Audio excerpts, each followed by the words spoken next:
Washington, Councilmember Silky Pope, Councilmember Jimmy Pompey, and Councilmember Danielle McKinney. I'll get things started with, we had a tragic event today. Now I'm going to turn things over to the Chief of Police. Thank you. Good evening. Thank you for coming.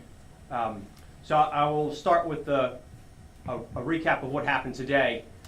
Somewhere at about 2:30 this afternoon, officers from the Greenbelt Police Department responded to Schrom Hills Park, which is located in the 6900 block of Hanover Parkway. When they arrived on scene, the original officer discovered about 500 to 600 what he believed to be high school students in the park. For those that have not been there, this park is not big, so that's a lot of kids jammed into this particular space. He requested additional officers to respond to the park, and a number of officers from the Greenbelt Police Department, as well as the Prince George's County Police Department and the Maryland State Police, responded to provide assistance.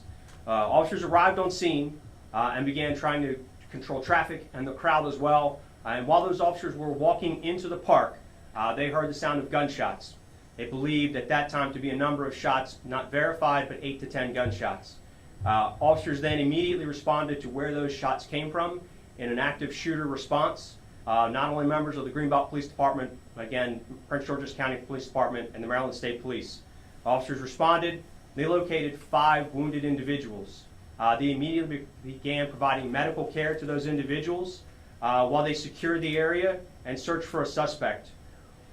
At that moment, when the shots were fired, all of those individuals that were in the park began to flee out on the Hanover Parkway. When they did that, we believe that the suspect left with them and fled the park. We had not located him at this point. Officers provided medical care to those 5 individuals who were transported to local hospitals. The age range of those 5 individuals is 16 to 18. All 5 were taken to an area hospital. 1 is in critical condition. The other 4 are listed as in stable condition. This is currently an active investigation, and we are looking for any information from those individuals who may have been at the party to be able to help us identify this particular suspect. Anybody who has information can contact the Greenbelt Police Department at 301-474-7200. Let me say that this is a horrible, tragic, senseless act that happened today. There's absolutely no reason that this occurred. It is senseless, it is chronic in our society, and we have to do something to stop it. These were kids on senior skip day who were looking to have a good time in a local park. And to have something like this occur is just, it's maddening, honestly. And there's not enough words to say for the condolences to the individuals that were there, to their classmates, to the school, to our community. This isn't just going to be something that affects a small group of people. This affects not only the city of Greenbelt, but our entire county, our entire state.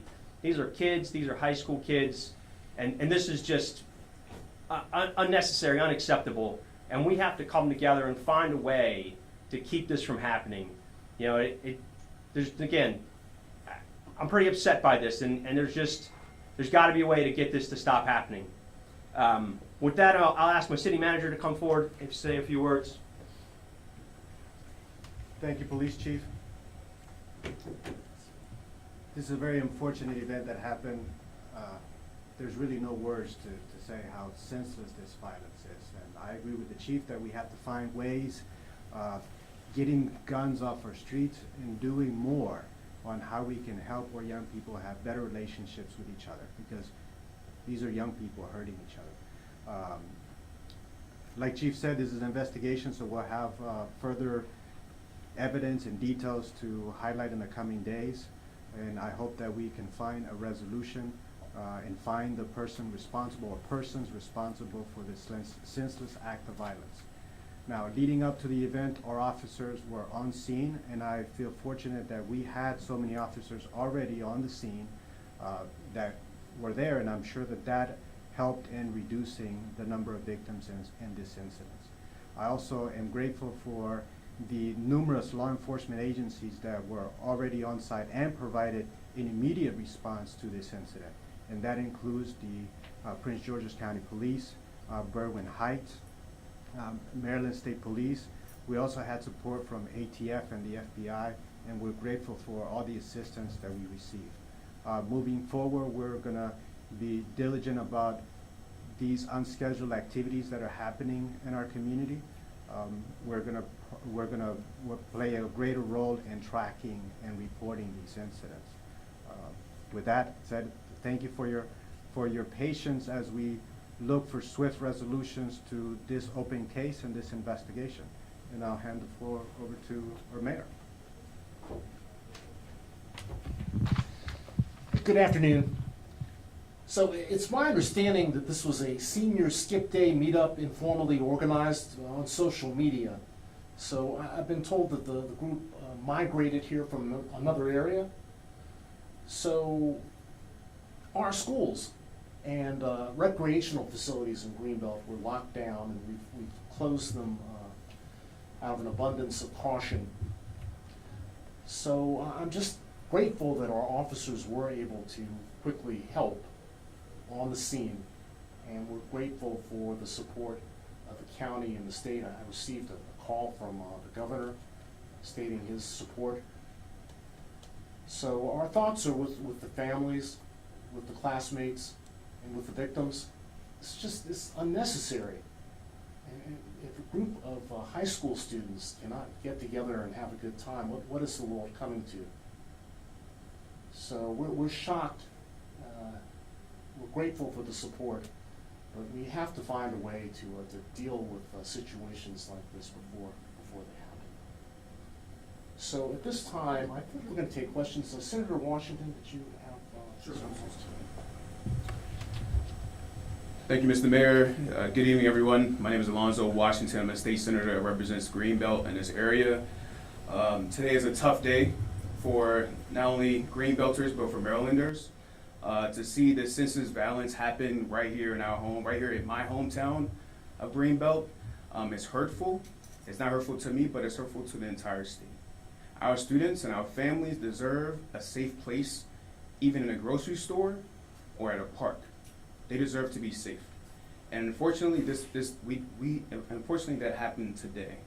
Our students were not safe, and they deserve to be safe. And so we're going to do everything we can to provide the resources that our city needs and our county needs to make sure we bring the individuals that caused this to justice. Thank you very much. Thank you, sir. So before we start taking questions, just a couple of points. Like I said, this is an active investigation, so at this time we won't release a lot of information onto the details of that particular investigation. I will say, one of the things that in these kinds of instances, the officers were there, and what they did to get out there and make sure that nobody else was injured and provide medical aid, it's the kind of thing that really, is what they're trained to do on a regular basis. And I can't thank the individual officers enough for their response, not only our officers with the city of Greenbelt, but the Prince George's County and the Maryland State Police officers. They all responded effectively, utilized their training to secure the scene and provide medical care. And then that could be the difference between somebody making it to the hospital and somebody not. So can't say enough about the quality of the response from the officers. Really want to thank them. Thank you for coming and making this story public. The Prince George's County Fire Department was on scene and really was a big benefit. They provided all that medical care and transport, so thank you to them. And to the families of those young men that were injured. Again, I have kids. I can't imagine if my kids were involved in something like that. My heart breaks for them. These are just kids trying to have a good time, and this is what we're treating our kids to, and it's how they're growing up. It's completely, I'm speechless. And so to those parents, my heart breaks for them. And a speedy recovery to their kids, and anything we can do to close that investigation, we will. So at this point, I'll take a handful of questions. I want to be respectful of everybody's time. Councilmember Pope? No, okay. I'll take questions. We'll start. Yes, ma'am. Chief, do you know if there was more than one shooter? At this time, I can't confirm the number of suspects involved, but we believe there was one. We're hearing stuff about water guns as well. Was this happening at this park or the previous event that was taking place in Bowie? No, that was here. So what happens is on the kids leave the school and they come over to the local park and they bring super soakers and other squirt guns and they have a good time playing water gun battles. Happened last year and it was relatively peaceful. The number of occasions we had last year, we didn't have any incidents. And so this is unfortunate. Like I said, we were all high school kids one time or another, and so we may not condone skipping school, but it's the senior skip day, and this kind of thing is just, it's a tragedy that it happens on such an occasion for these kids. Chief, you mentioned that last year, the incident. How much, if anything, was known about this event that was coming, and was there any stance that was taken? We did not know about this until it happened. And one of the things that occurs is the city has park rangers, and they make regular patrols through that park. They had been through the park a little after 1:30, and there was nobody there. When we got the second call to come back just before 2:30, that's when all these kids have materialized in the park. So it is something that we're aware of, and we patrol the parks regularly, whether it be police staff or our park ranger staff.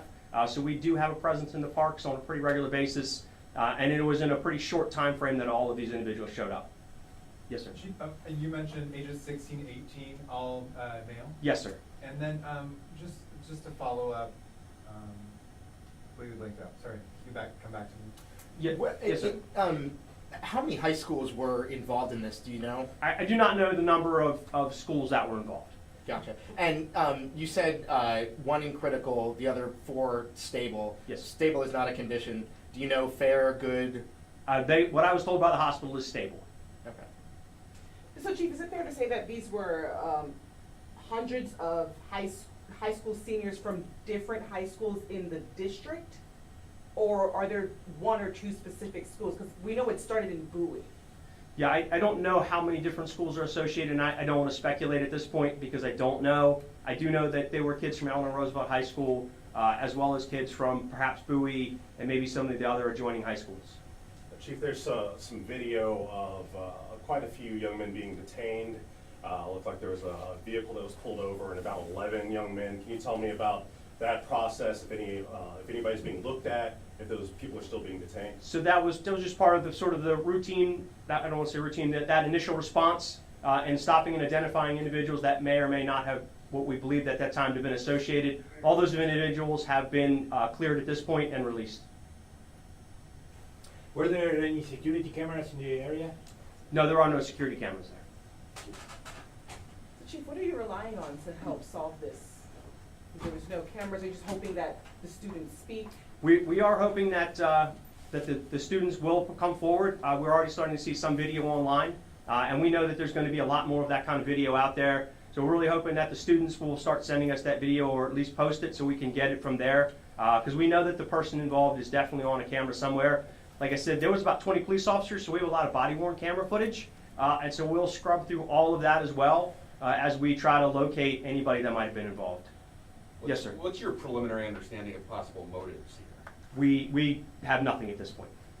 I wouldn't even want to begin to speculate on what a motive was. Were the victims random, as you understand? I can't answer that question. I don't know. What was, I guess, the goal of having the officers there in the first place, and what was the time frame between them getting there and these shots being fired? They had been on scene about 10 to 15 minutes, I believe, before the shots were fired. You know, obviously the reason they were there is because when you have 500 to 600 kids in a park, I mean, there's a lot of things that can happen. And so that presence to make sure that it stays as a relatively fun event for the kids was the entire purpose. The other issue that we had was the traffic along the adjoining roadway was completely stopped from all the cars. And so they had to get that relieved as well as monitor the crowd.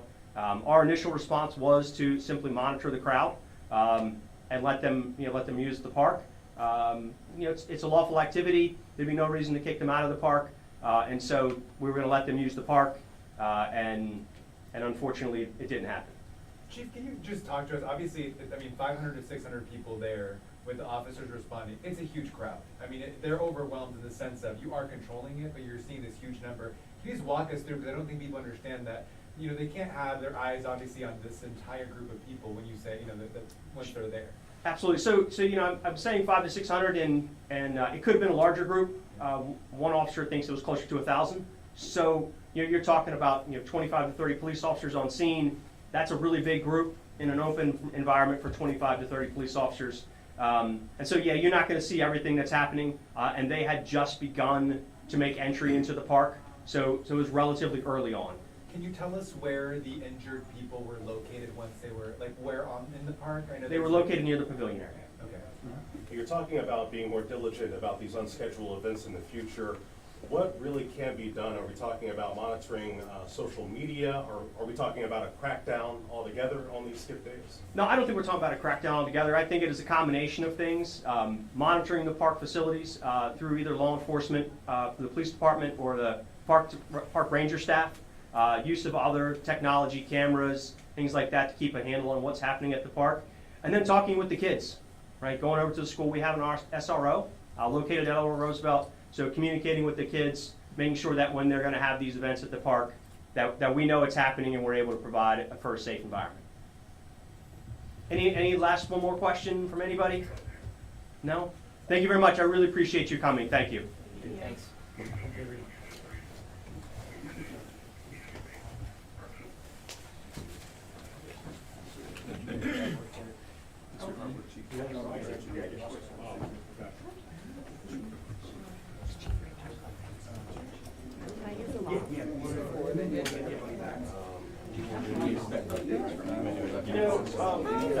So we'll post updates, and we'll probably have another press conference, maybe. Somebody wanted